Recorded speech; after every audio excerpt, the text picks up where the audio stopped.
Olá, mulheres! Estamos começando o programa Amigas do Peito, uma minissérie especial da Igreja Presbiteriana de Fortaleza em alusão ao Outubro Rosa.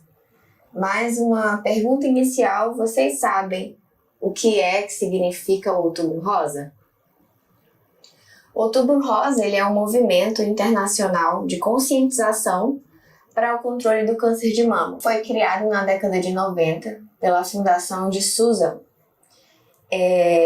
E a data, ela celebra anualmente com o objetivo de conscientizar as pessoas sobre esse cuidado em relação à saúde voltado para as mulheres. E estamos aqui com o nosso primeiro convidado nesse primeiro episódio, que é o nosso querido pastor Eliseu, e a gente vai falar um pouquinho sobre esse tema tão importante.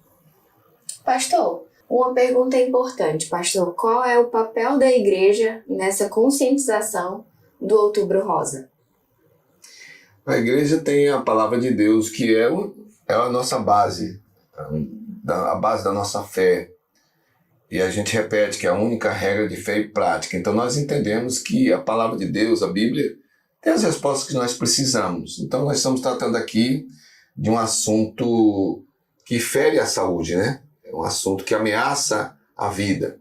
E a igreja prega a vida. Ela prega a vida em Cristo Jesus. Então a igreja ela deve usar os recursos que ela tiver às mãos para orientar, para informar, mas também para dizer que o Senhor Deus tem a resposta para nossos problemas e não deixa de fora um problema como esse, que é o do câncer, né?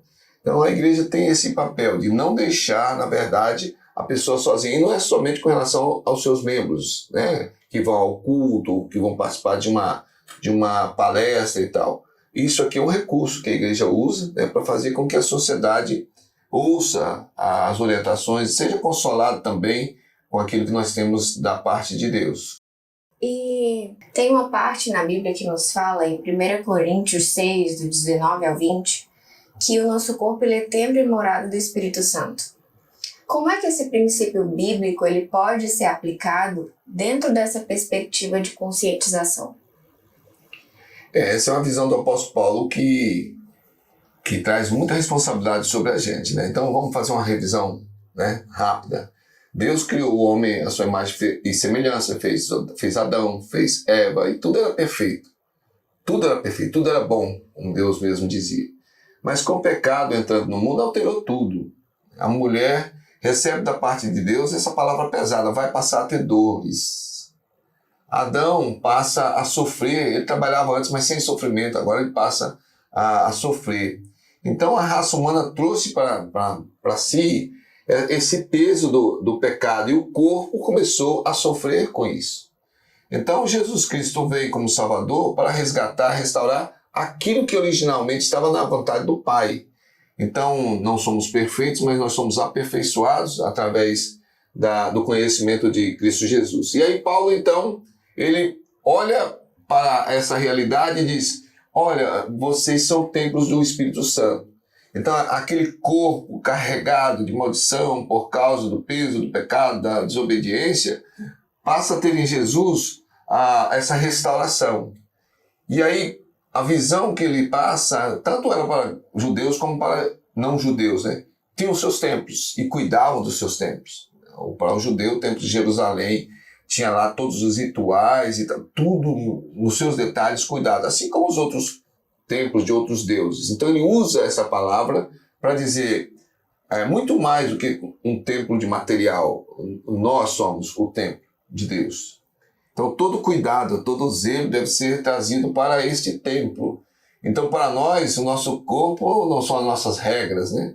Nós temos as regras do Senhor que vão reger o nosso corpo. Então, não somente espiritualmente falando, né? Devemos cuidar interiormente, viver os princípios do reino para termos essa vida santificada.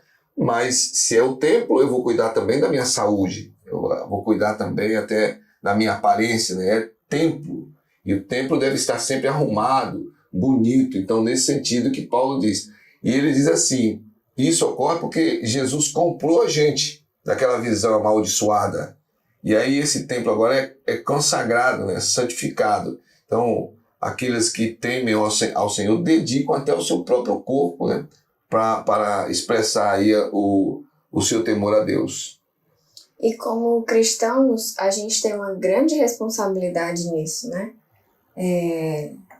De usar tudo que temos para glorificar o Senhor. E também, pegando já esse gancho, algumas pessoas elas podem ficar enlutadas por conta de perdas de pessoas que tiveram câncer de mama.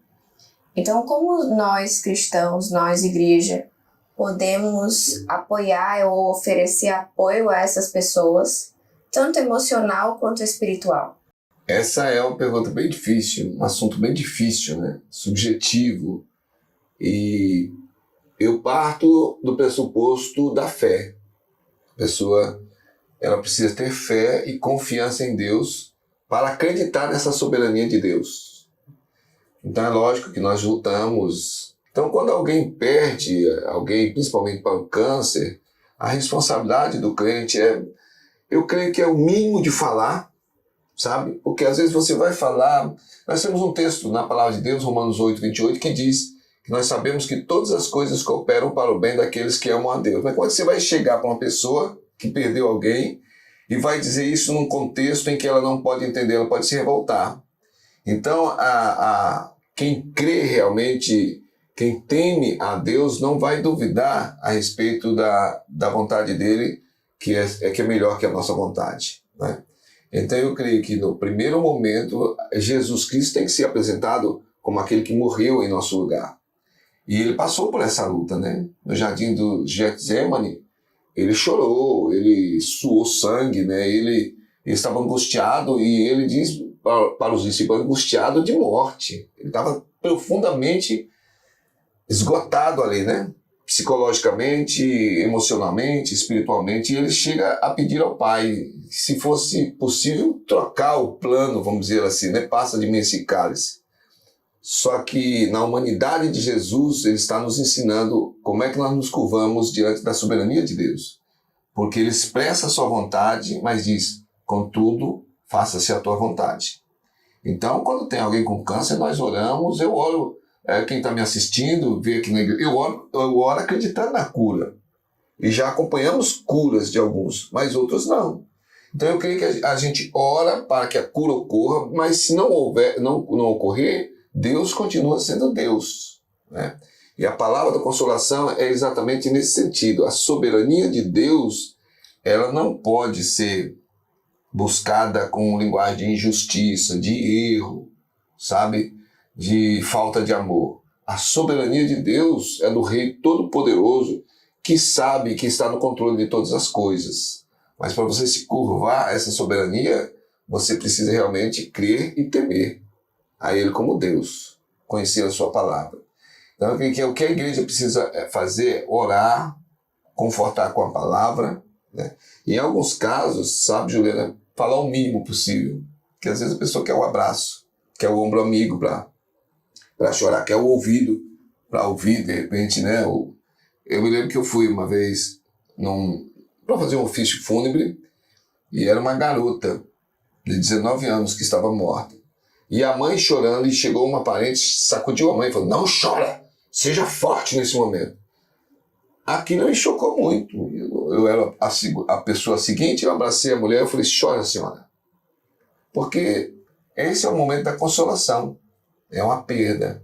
Então nós não temos que explicar Deus, justificar Deus. Ele é o Deus Todo-Poderoso, Ele sabe de todas as coisas. Mas nós não estamos, geralmente, não estamos preparados para a morte quando a gente lida com ela dentro de casa. Quando é fora, então eu creio que o papel da igreja é fazer com que os seus crentes busquem, através da palavra de Deus, consolar e não tentar explicar a situação. E, pastor, como é que a soberania de Deus ela pode nos ajudar a lidar com o sofrimento, especialmente em caso de doenças mais graves, como o câncer? Agora eu estreito mais a minha resposta anterior, né? É com a crença, com a conversão. no relacionamento nosso aqui humano, a coisa é meio complicada, mas eu vou tentar dar um exemplo. Olha, um pai que é pai mesmo, pai de verdade. Pai que ama, pai que cuida, pai que provê. Então, quando esse pai diz ao filho não, esse filho vai receber esse não, porque ele sabe quem é o pai dele. Agora, quando não existe um relacionamento bom, não tem confiança. É uma coisa mais ou menos assim. Quando a criança é pequena, eu coloco ela no muro e eu falo, pula, ela não vai pular. Mas se o pai disser, pula, ela vai pular. Então, eu creio que a soberania de Deus não é uma matéria pura e simplesmente para ser estudada. A soberania de Deus é a visão de tê-lo como nosso Pai perfeito. Não tem erro nele. Então, se ele ordenou ou se ele permitiu, ele sabe o que está fazendo. Então, eu digo, se a mente... Apóstolo Paulo diz que a mente natural não consegue entender a coisa espiritual. Então, dificilmente alguém que não tem Jesus como Salvador, alguém que não tem iluminação do Espírito Santo, que é tudo um conjunto, né? A pessoa lê a palavra, ouve a palavra, ela cresce no conhecimento, está tudo aqui na cabeça. Nesses momentos, o Espírito Santo vai usar os seus recursos para fazer com que os textos sejam lembrados, com que a pessoa seja consolada. Eu, sinceramente, vejo com dificuldade uma pessoa que não tem essa base, esses princípios, conseguir realmente entender a soberania. Nesse sentido que você vai ver gente dizendo, não, mas Deus não vai mandar ninguém para o inferno. Não, mas Deus não condena o pecado mais. É uma coisa diferente, porque Deus é amor. Sim, Deus é amor, mas é um Deus que se ira com o pecado e é um Deus que manda no tempo, né? Manda no espaço. Eu creio, Juliana, para finalizar, é somente mesmo conversão a Cristo Jesus. É uma conexão de uma mente que realmente está totalmente embebida, né, na unção do Espírito Santo para dizer amém, Senhor. Jó perdeu tanta coisa, perdeu os filhos. A mulher dele, ninguém pode julgá-la. Aquela mulher perdeu os filhos, está vendo o marido doente. Então, por isso que ela fala daquele jeito com Jó. E a resposta dele, Deus deu, Deus tomou, bendito seja o nome do Senhor. Somente uma mente impregnada mesmo da verdade sobre Deus é que pode se curvar diante da soberania. Fora isso, você vai ter desespero, você vai ter blasfêmia, não é? Você vai ter inconformismo. A mente humana tentando entender dentro da sua lógica uma coisa que não tem explicação. Como é que alguém perde e pode estar em paz? E nessas palavras, né, que o Senhor deu de consolo, de esperança, de conscientização também pelo cuidado do nosso próprio corpo, de prevenção, qual seria uma mensagem que o Senhor deixaria final para quem está nos assistindo? É a palavra da própria palavra de Deus, escolha a vida. Você tem diante de você a morte e a vida. Olha, nós confiamos em Deus. Como eu disse ainda agora, nós oramos por cura e nós acreditamos nisso, mas nós vemos também que Deus deixou caminhos aqui para serem seguidos. A medicina é uma delas. E por mais que um médico ateu esteja me ouvindo agora e não aceite Deus, ele só pode ter essa cérebro que ele tem porque Deus criou, deu inteligência e é elástico, né? Vai descobrindo coisas, vai inventando coisas. Então você que é crente, você que realmente ama a Deus e a palavra, não está imune a doenças, nem a dificuldades. E não está isento de procurar os recursos que Deus mesmo deixou. Então, você, mulher, tem que fazer o seu preventivo agora durante o mês. É criado esse mês para motivar, né? Mas, na verdade, o tempo todo. Né? Vem aí depois o Novembro Azul e tal. Passamos pelo Setembro Amarelo.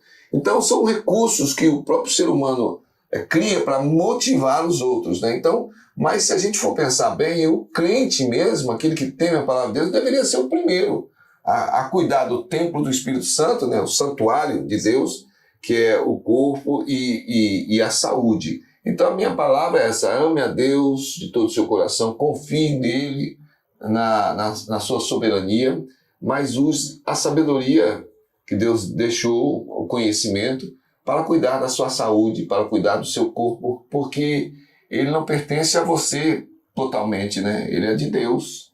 Se você é casado, o seu corpo pertence ao seu cônjuge, né? E aí, o que precisamos fazer? Cuidar, zelar, né? E fazer todas as coisas que são orientadas. Nós temos os recursos e nós temos o conhecimento.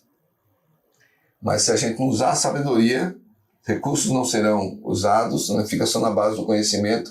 E aí, então, vamos padecer a consequência. Você crê em Deus, você ama a Deus, mas se ficar doente e for uma doença terminal e Deus não manifestar de uma forma miraculosa, você vai morrer em consequência disso, né? Então, cremos que Deus sabe dos nossos dias e tudo mais. Mas, ao mesmo tempo, nós temos aqui o que Ele nos deu para vivermos uma vida abundante, como Jesus diz, né? Nele, cuidando da nossa saúde. Bom, estamos encerrando o nosso primeiro episódio, mas aguardo vocês no nosso próximo com outros convidados.